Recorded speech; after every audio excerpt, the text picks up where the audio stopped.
Gusto ko nga palang i-share sa inyo yung mga ganap namin nung Sabado ng hapon. Ako nga pala si Mrs. Juggernaut, a stay-at-home wife and mom. At dahil walang training ngayong hapon sila Mr. Juggernaut ay bigla nga siyang nag-aya ng random date. Sabi nga niya instead na bukas na kami mag-date ay ngayon na nga lang daw habang okay pa yung panahon. Kaya naman dali-dali na kaming nag-ayos ni baby. Masaya na naman yung dalawang yan. Ewan ko ba ngayong stay-at-home lang ako ay naging stress reliever ko talaga yung paglabas. Ako lang ba or relate din kayo? Nung nakasakay na nga kami ay nilagay ko lang si Baby N sa kanyang car seat. Thankfully ay gustong gusto niya. Sobrang laking tulong din talaga lalo na pag mahaba yung travel time. Malapit na nga din siyang hindi magkasya dyan pero saka na tayo mag-upgrade kapag hindi na siya comfortable. Medyo traffic na nga lang sa mga oras na yan dahil mag-aalas 6 na. Shoutout nga pala kay Mr. Juggernaut na siyang driver, bodyguard, and lahat-lahat na. By the way, sa KM6 nga pala kami pupunta. Inaayos nga din kasi nila yung kalsada kaya medyo mabagal yung takbo ng mga sasakyan. At dito nga sa Manapsol na isipan naming pumunta. Dito pala yung go-to spot namin along La Trinidad. Located pala ito sa second floor ng Calajo Building.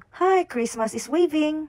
Dahil may baby na nga kami ay lagi na namin kinoconsider yung spacious na area kapag nagda-dine out. At dahil spacious na nga, very Instagrammable pa.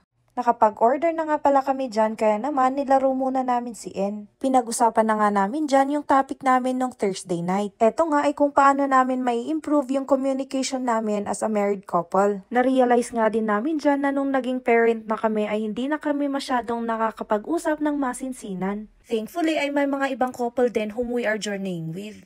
Nakatulong po ito sa relationship namin bilang mag-asawa. Patulog na nga dyan si Baby N pero mukhang gutom kaya pinadede ko muna. Breastfeeding is real anytime, anywhere. Nakakapagod minsan pero very fulfilling naman. Saktong nakadede na nga si N ay siya namang pagdating ng food namin. Umorder nga lang kami dyan ng sisig rice na siyang paborito namin and then itong spring rolls dahil nga ay nagdadahit na daw si Mr. Juggernaut. At habang kumakain ay tinuloy na nga namin yung pinag-uusapan namin. Na-remind nga din pala kami dyan about sa tono ng pananalita namin. Minsan kasi ayun pa yung nagiging cause ng conflict namin. At lagi naming nirarason na porket mga kankanaay kami ay talagang pagalit yung pagsasalita namin. Na kahit sinasabi namin hindi kami galit pero gano'n naman kasi yung tono namin. And of course, until now, we admit na nahihirapan pa rin kami. Pero ginagawa pa rin namin yung best namin to not let each other feel hurt and disrespected dahil lang sa tono namin. Masarap pa nga dyan yung tulog ni N. After ko nga kumain ay pinaserve ko na yung favorite drink ko dito. Ito nga din pala yung torch kissed. Nagising na nga din pala yung bulinggit.